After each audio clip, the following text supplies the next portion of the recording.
Thank you, Mr. Chairman, and good morning. The government of the District of Columbia, under the leadership sitting in front of us today, has become a poster child for DEI and gender madness.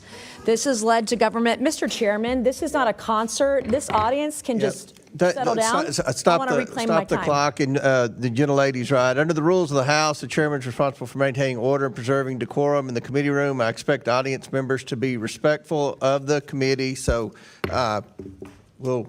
I'd like to reclaim my time, too, Mr. Chairman. Absolutely. Ms. This has led to government-sanctioned racial discrimination and the erasure of women.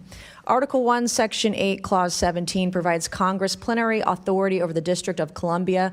Using this authority today, I'll be introducing the No DEI in D.C. Act.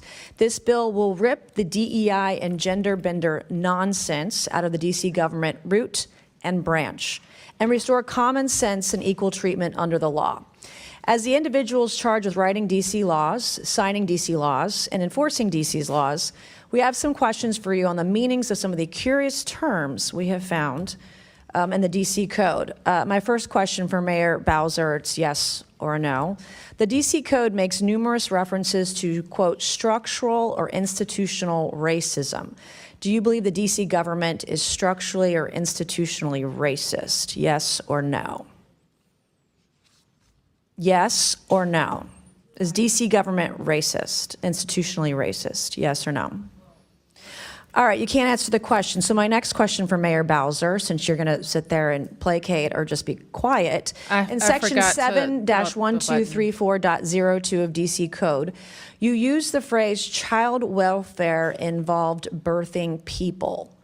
Child welfare involved birthing people. Can you explain to me what this means?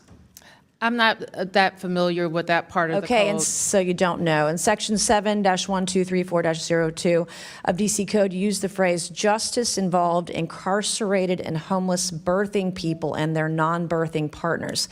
Can you explain to this committee what that means? I would have to see the whole section. You don't know. You're literally the mayor of D.C. and you don't know your own code of laws. Well, I don't know. All right, them one thing we verbatim. noticed the D.C. Code struggles to define is the term woman. So Mayor Bowser, what is a woman? I'm a woman. Are you a woman?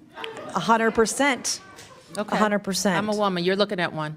Okay, good. You actually, in Section 3-703 of the D.C. Code, you use the phrase, the intersectionality of gender and race to create unique dynamics and effects. Can you explain what this means to the committee? Where is that, ma'am?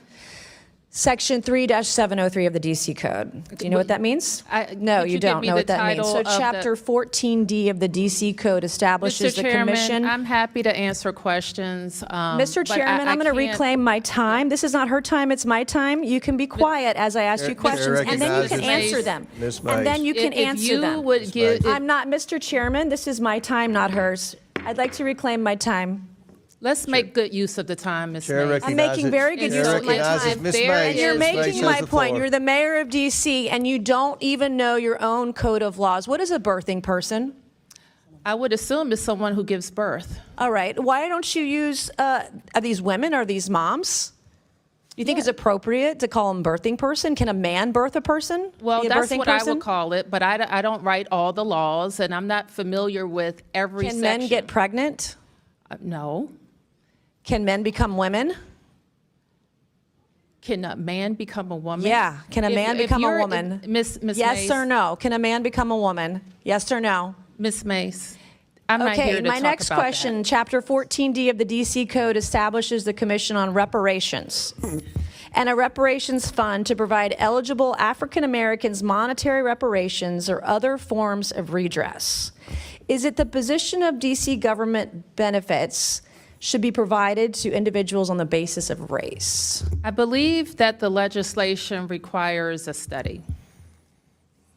Okay, I'm asking you, is it the position of the D.C. government that government benefits should be provided on the basis of race? If you're is the referring to question. that legislation, I believe it requires a study. Okay, I'm asking you a question. Do you believe that government benefits should be given out on the basis of race? That is the question. This is the third time I'm asking. We have any number of benefits programs, and eligibility is established. You're not answering any of these per program. questions. I'll give it to you. You're slick. In Section 2-1383 of the DC Code, you use the phrase social value of the LGBTQ community business economy to the district. Can you explain what this means to the committee? It means that LGBT businesses provide economic benefit to the district's economy. Do you think all businesses provide economic benefit to the DC economy? They should, or they would be out of business. Yeah, of course. All right, thank you, Mr. Chairman. I yield back. Thank you.